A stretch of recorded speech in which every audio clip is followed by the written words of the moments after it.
And what's happening now with Saudi Arabia, I believe, and I am subject to correction, that the Saudi leadership, those who today control power in Saudi Arabia, the young prince who is the son of the king, the young reckless schoolboy, he probably understands, and there are others around him he's been able to convince, that yes, the big war is coming,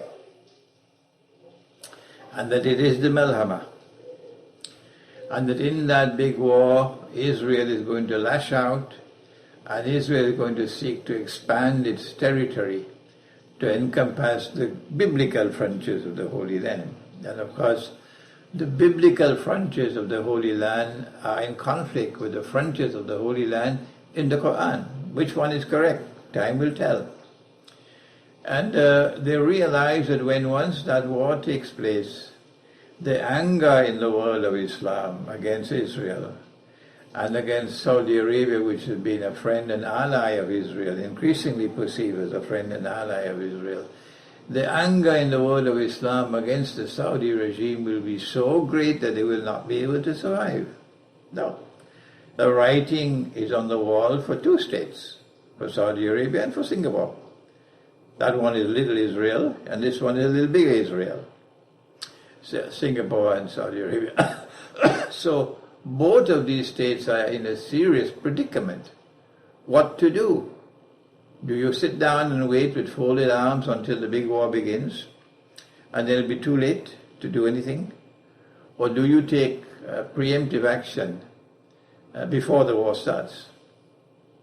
The war can start at any time. The big war can start at any time. My understanding, and I am subject to correction, is that what the new Saudi leadership is doing, and it is of course reckless on their part to do it, is to try to maneuver themselves in such a situation as to take out what they maybe call an insurance policy, that they will survive the Great War. That insurance policy means that they must project themselves as the leader of the Sunni world of Islam, undisputed leadership of the Sunni world of Islam, in succession to the Ottoman Empire. And this leadership of the Sunni world of Islam is meant to take the Sunni world of Islam into civil war against the Shia world of Islam. And in the process of Sunni-Shia civil war, Saudi Arabia as a leader of the Sunni world will survive, because there will be solidarity in the ranks of the Sunni Muslims saying we are fighting for Sunni Islam against Shia Islam. And so Saudi Arabia will survive with the recognition as leader of the Sunni world of Islam. In order to achieve this status of leadership of the Sunni world of Islam, they need to provoke some kind of a war. And they need to bring the world of Sunni Islam together with them in that war. And so what they have done is to amass this coalition of Sunni states whose leaders have all come together to sign an agreement. I believe they have signed an agreement to establish what they call an anti-terrorist bloc to fight terrorism. And it's obviously an anti-Shia bloc because Iran has not been invited. Iraq has been invited, and Iraq is led by Shias, but then Iraq is also part of the Yankee world because they have close ties with the United States of America. So we have this alliance now of Sunni states, and the former Chief of Staff of the Pakistan Armed Forces is appointed as the Commander-in-Chief of this entire bloc of Sunni states. And once they had the pieces in place and the agreement signed and everything in place, then they pulled the ace out of the cards.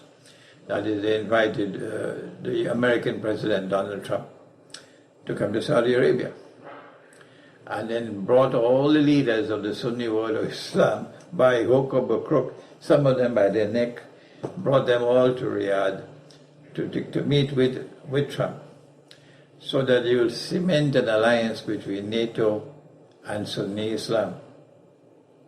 Why do they want this alliance between NATO and Sunni Islam? What is the big plan at work? And how does Qatar fit into this? I am of the opinion that Qatar, because it has been, like Saudi Arabia, a major actor supporting state-sponsored terrorism, arming the Yankee jihadists, I call them, arming them, providing them with weapons, providing them with funds, providing them with training, providing them with logistical support, to wage their bogus jihad in Syria, to wage their bogus jihad in Iraq, to wage their bogus jihad in Libya. Qatar and Saudi Arabia have been the two major actors in this state-sponsored terrorism. But the difference between Qatar and Saudi Arabia is that Qatar is exposed geographically. It's a peninsula jutting out into the sea and facing Iran. And once war starts with Iran, Qatar is finished. Saudi Arabia has a big landmass, and Saudi Arabia therefore will be able to put up some resistance, but Qatar no. So Qatar realized that they can't be part and parcel of this grand alliance that is going to, with NATO, that is going to take some kind of a military action that eventually would provoke Sunni Shia civil war. And so Qatar is not prepared to toe the line. And Qatar wants to hedge her bets by maintaining friendly ties with Iran, while yet promoting terrorism. And the Saudis are not prepared to allow any Sunni state to step out of line, because if one were to show the courage to step out of line and resist, then that will help others, that will give support to others, that will give encouragement to others who similarly have misgivings and so on. They're not too happy with it. They also will take some support from Qatar standing up, and they also will be reluctant to join. And the Saudis cannot allow that. They want a solid Sunni bloc standing behind them, and then put this solid Sunni bloc in alliance with NATO. That's why you have Trump there. And this is the reason why you have this conflict now between Saudi Arabia and Qatar and Saudi client states around Saudi Arabia, supporting Saudi Arabia. Well, then what is the grand plan? What is the master plan? What do the Saudis want to do? And for this they need to have the solidarity of the Sunni world. I have already said that the master plan, of course, is to foment, to provoke Sunni Shia civil war. And this will solidify Saudi Arabia's position of leadership over the Sunni world, and it will be like an insurance policy ensuring that the Saudis will survive the great war which is coming. But I want to now suggest that there's something else at work. And this is the most important thing that I want to share with you in this brief talk. And that is that I fear, I hope I'm wrong, I wish I'm wrong, but I see the moves on the chessboard, and I read it and understand it in this way, that there's going to be a lightning move to land troops in Syria, northern Syria, land troops from every single NATO member state and every single Sunni Muslim state led by Saudi Arabia. And this is what our Prophet ﷺ was speaking about when he mentioned that they come under 80 flags. And each flag would have 12,000 troops under the flag.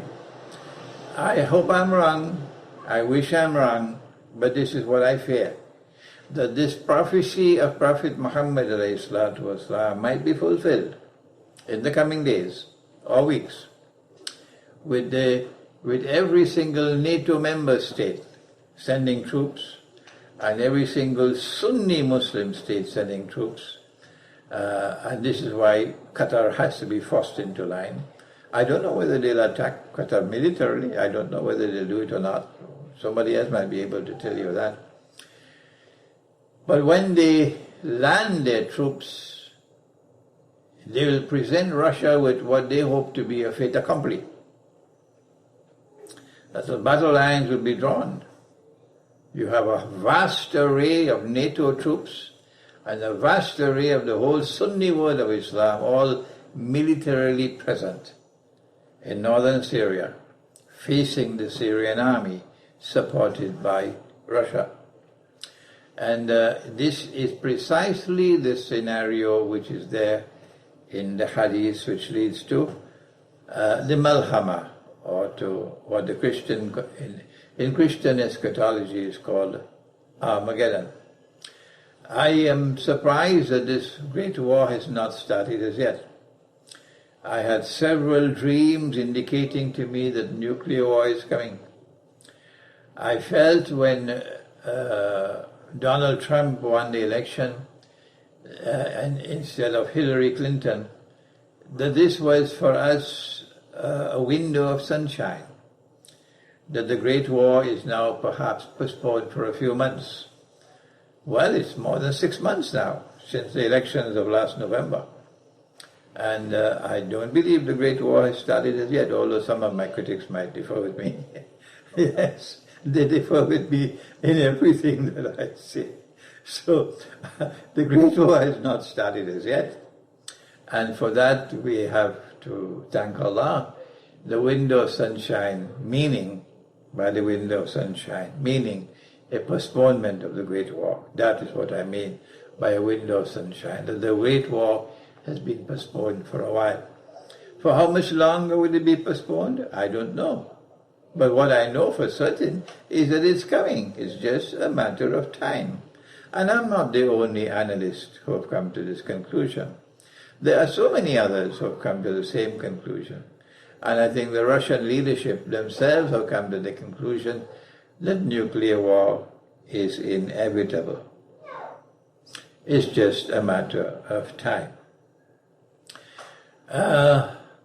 If I am correct, that Saudi Arabia is going to lead the Sunni world of Islam into an alliance with NATO, and this in turn will play out with every single Muslim country, Sunni country, sending troops, and every single NATO country sending troops, and all of these troops landing in the north of Syria in a vast array, 80 flags facing the Syrian army in order to force regime change in Syria, so that Syria will become another Libya. If this is correct, if this analysis on my part is correct, then how do we respond? So we say that we have to choose now between the two rooms. Which one is it? Who will be the ones with whom we should form an alliance in Akhir Zaman? Because Allah says in the Quran, if you don't do it, there will be fitna in the world and great fasad if you don't do it. So the obligation for establishing an alliance with Rome comes from the Quran, not from the Hadith, from the Quran. Good. We say it cannot be Rome of the West. Why?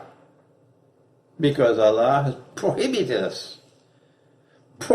us from maintaining friendly ties and forming alliance with that part of the Christian world which itself is in friendship and alliance with the Jewish world. Because that is also in Surah Al-Ma'idah. Ya ayyuhalladhina amanu la tattakhidhu al-yahuda wan-nasara awliya. Don't take such Jews And don't take such Christians as your friends and allies, بَعْدُهُمْ أَوْلِيَاءُ بَعْدُ, who themselves are friends and allies of each other. If I am wrong in my explanation of this verse, you tell me what is the meaning of the verse. Come on, tell me if I'm wrong. The Christian of the West, Rome of the West, has established an alliance with the Jews. It's a Judeo-Christian alliance. And it is that alliance which has brought the Jews back to the Holy Land, Banu Israel back to the Holy Land. And Allah says in Surah Al-Anbiya that is Gog and Magog. وَحَرَامٌ عَلَى قَرْيَةٍ أَهْلَكْنَاهَا أَنَّهُمْ لَا يَرْجِعُونَ حَتَّى إِذَا فُتِحَتْ يَأْجُوجُ وَمَأْجُوجُ وَهُمْ مِنْ كُلِّ حَلَبٍ يَنْسِلُونَ. When Gog and Magog are released, and they spread out in all directions with their indestructible power, you will see these people being brought back to their town from which they had been expelled and then banned from returning to the town. Which town? Jerusalem. So Rome of the West is Gog and Magog. Rome of the West is the biggest oppressor in the world today. Rome of the West is waging war not just on Islam, but waging war on Orthodox Christianity and waging war on the religious way of life. Rome of the West is waging war not only on Islam, but waging war on Orthodox Christianity and waging war on the religious way of life, which includes Hinduism, includes Buddhism. That's what Rome of the West is doing. So can we be in alliance with them when Allah has prohibited it?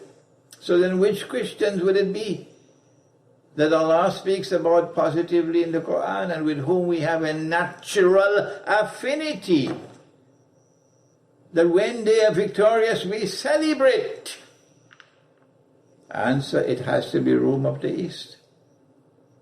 It has to be Rome of the East.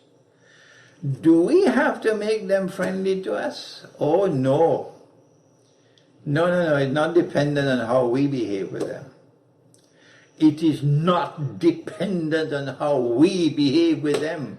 No. It is what Allah has declared will happen, whether you like it or whether you don't like it.